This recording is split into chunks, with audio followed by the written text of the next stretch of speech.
desde la... Especialista en jubilaciones, Meneca Chechejian, si es que está bien pronunciado Meneca, bien pronunciado el apellido.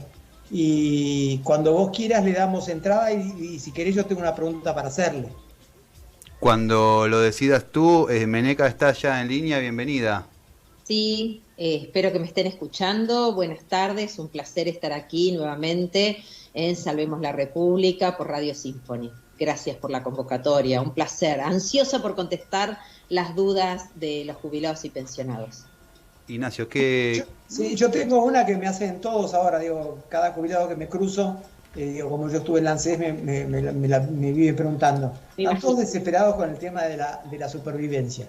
Es decir, ahora resulta ser que hay que hacer supervivencia y durante los años de pandemia, o los 2 años que estuvimos con el tema de la pandemia, no se hacía supervivencia, con lo cual hay gente que no está ni registrada, ni sabe cómo hacer el trámite.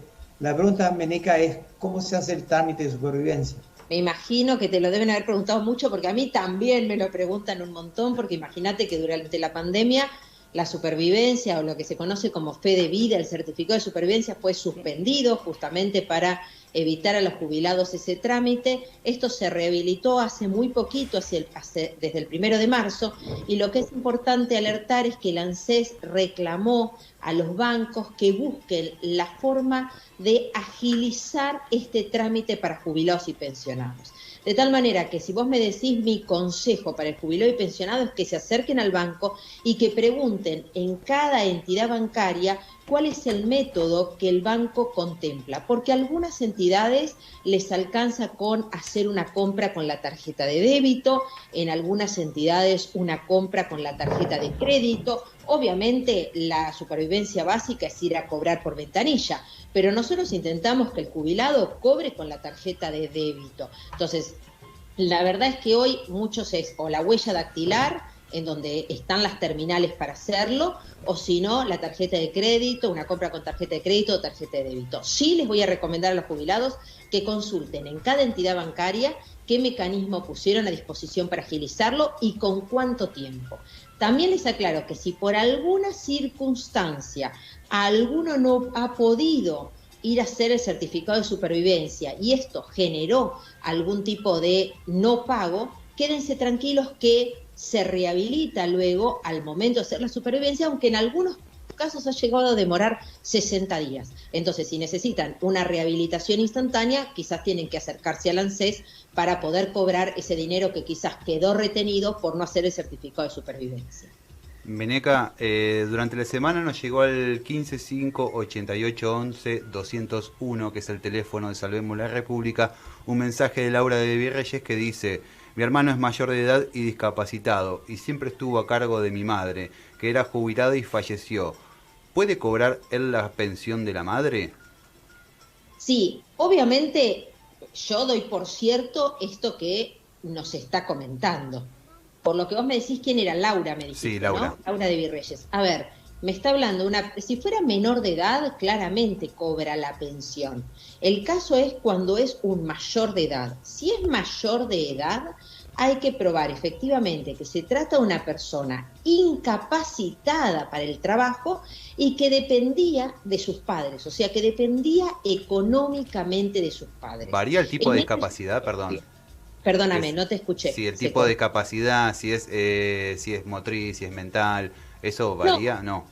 Eso es siempre y cuando sea una persona que tenga discapacidad para el trabajo. Si nosotros esto lo equiparamos con lo que es una jubilación por invalidez, hoy quienes pueden acceder a una jubilación por invalidez son aquellos que tienen un 66% de discapacidad. Cuando nosotros hablamos de una persona discapacitada, es aquella persona que jamás trabajó, que no puede trabajar, que siempre dependió de sus padres, que vive con sus padres, que quien los mantuvo fueron sus padres. Entonces, ante el fallecimiento de sus padres, si sus padres tenían alguna jubilación o pensión, o tenían derecho a esa jubilación, el hijo mayor de edad que dependía económicamente de ellos puede reclamar su derecho a pensión. Y obviamente es algo que va a pasar por el control y el filtro del ANSES, pero son muchos los mayores de edad que en estas condiciones cobran la pensión de sus padres. Ignacio. Yo tengo una pregunta también que me hacen. Hay una cosa nueva que ha hecho el Estado ahora, que es reconocer años de aporte por la cantidad de hijos que se tienen. Y hay mucha gente que no llega a jubilarse, si llega a la edad jubilatoria y no se puede jubilar porque le faltan 2, 3, 4 años de aportes, y no sabe dónde sacarlo porque se han vencido las moratorias que había anteriormente y demás. El tema es, ¿cómo se hace para que le reconozcan los años de antigüedad, los aportes, esto ¿cómo es el tema? A ver, te voy a explicar el procedimiento, pero te voy a hacer una salvedad chiquita antes. Esta medida fue una medida dispuesta por decreto y es exclusivamente para las mujeres, no es para los hombres. O sea, es para las mujeres que les falten años de aporte. ¿Cuál es la razón de este decreto? Es poder compensar a las mujeres que les falten años de aporte por las tareas de cuidado. O sea, se presupone que durante una X cantidad de años las mujeres dedicaron su vida a cuidar a sus hijos y por eso no trabajaron. Eso es un trámite que se hace en forma presencial, donde la mujer se presenta. Hay un turno específico para eso, que ahora no recuerdo exactamente el nombre, pero es algo así como reconocimiento por hijo o hija. Se presentan, acompañan la partida de nacimiento del hijo o hija y se le reconoce. Se le reconoce un año por cada hijo o hija. Si el hijo llegara a ser adoptado, se le reconocen 2 años. Y si llegara a tener algún grado de discapacidad, a ese año se le suma 1 año más. Lo mismo que si hubiera cobrado una asignación universal por hijo. O sea, en concreto, se le están reconociendo años de aportes por cada hijo o hija, reconociéndole 1 o 2 años de acuerdo a las circunstancias particulares. No es un trámite que se haga virtual, no es un trámite que se haga en forma telefónica, sino que es un trámite que se hace en forma presencial. Entonces, quizás tenés una persona que tiene 28 años de aporte y tiene 2 hijos, bueno, quizás con eso puede llegar a los 30 años de aporte y finalmente jubilarse, así que es una buena medida. Sí, Meneca, ¿qué tal? Mercedes Novillo te habla. Hola Mercedes, buenas tardes. Buenas tardes. Tengo una pregunta, no tengo el nombre, pero es, ¿cómo reclamo los gastos de sepelio de mi padre? Ok. Ahí al oyente le diría en primer lugar, porque muchos piensan que lo que se reintegra es el monto efectivamente gastado, y todos sabemos que los gastos de sepelio son elevados. Los gastos que cubre el ANSES actualmente son 15.000 pesos, ¿sí? Más allá de que uno acompañe la factura, lo que se reintegra hoy, el día de mañana puede ser que se actualice, son 15.000 pesos. ¿A quiénes se los reintegran? Aquellos viuda, viudo, conviviente, hijo o hija, algún familiar que haya abonado los gastos de sepelio. Pero hay 2 condiciones que son importantes: que la persona fallecida haya estado jubilada o pensionada. O sea, yo no puedo intentar recuperar gastos de sepelio por una persona que no haya estado jubilada o pensionada. Eso es importante decirlo. Y no tiene que haber transcurrido un año o sea, más de un año del momento del fallecimiento. Si transcurrió más de un año, esa persona no puede reclamar el gasto de sepelio. Así que en esos casos le digo, no se dejen estar, no se duerman, hagan el reclamo para que, para que puedan justamente conseguir este recupero. Si se trata de una persona que va a hacer una pensión, por ejemplo el viudo o la viuda que hacen una pensión, cuando cobran la pensión, automáticamente le pagan este gasto, que es subsidio de contención familiar, que es lo que en la jerga se conoce como gastos de sepelio. Se llaman, en el recibo aparece como contención familiar y son los 15.000 pesos. Ignacio. Sí, Meneca, en el caso ese, para cobrar el subsidio de contención familiar, ¿qué es lo que tiene que llevar al ANSES la persona que quiere cobrar? Va a llevar la partida de defunción de la persona fallecida, las partidas que acrediten el vínculo con la persona fallecida y las facturas que acrediten los gastos a los que incurrió con el gasto de sepelio. Entiendo que con esto alcanzaría. Sí hay que sacar un turno, porque hoy todos los trámites son con turno en el ANSES.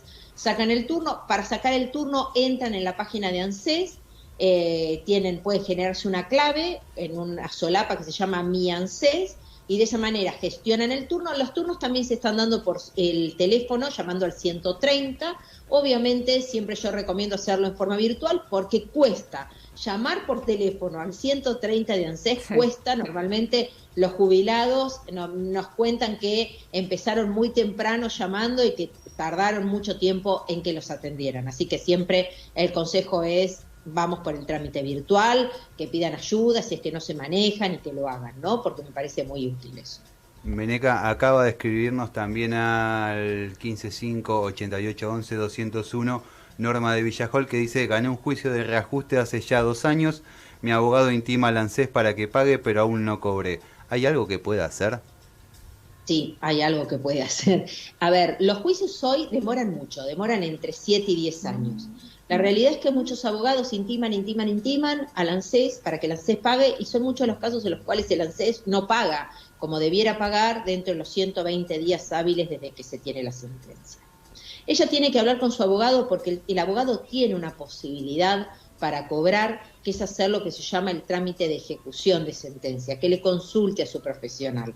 ¿En qué consiste? Consiste en que el abogado hace la liquidación, indica cuál es el monto, se le va a comunicar al ANSES, el ANSES lo va a observar, finalmente el juez lo va a aprobar y va a cobrar a través de una herramienta que es el embargo, pero va a cobrar. O sea, hay que impulsar el juicio, que consulte a su abogado. Y después también les digo que si tienen la desgracia, el jubilado o el pensionado o algún familiar que tiene alguna enfermedad terminal, que lo acredite, porque por resolución 56 del año 97, esas personas tienen prioridad para el cobro. Entonces, acreditándolo con un certificado médico y con los estudios, tiene posibilidad de cobrar más rápido, ¿no? Así que no lo descarten eso también. Meneca, te agradecemos enormemente, y yo quería hacerte una pregunta también colateral al tema que veníamos tratando, que Mariana, por ejemplo, que está acá invitada nuestra, nos comentó que sus padres son jubilados y les cobran una enormidad, casi 20.000 pesos, es decir, prácticamente 2/3 de una jubilación mínima de tasas municipales. ¿Eso es usurero? ¿Hay legislación al respecto? ¿Hay algún amparo que se pueda llegar a hacer para proteger la situación de esta pareja de jubilados? Mira, yo te diría en primer lugar que hay que ver las ordenanzas, porque muchas veces en esos supuestos se contemplan excepciones a esas tasas para los jubilados, teniendo en cuenta la evaluación de los inmuebles y teniendo en cuenta los montos de los saberes jubilatorios. Pero dicho esto, yo venía escuchando, ingresé tarde, no la veo a Mariana. Buenas tardes, Mariana. Hola. Pero solo lo estoy viendo Ignacio, ni siquiera sé si se me ve a mí.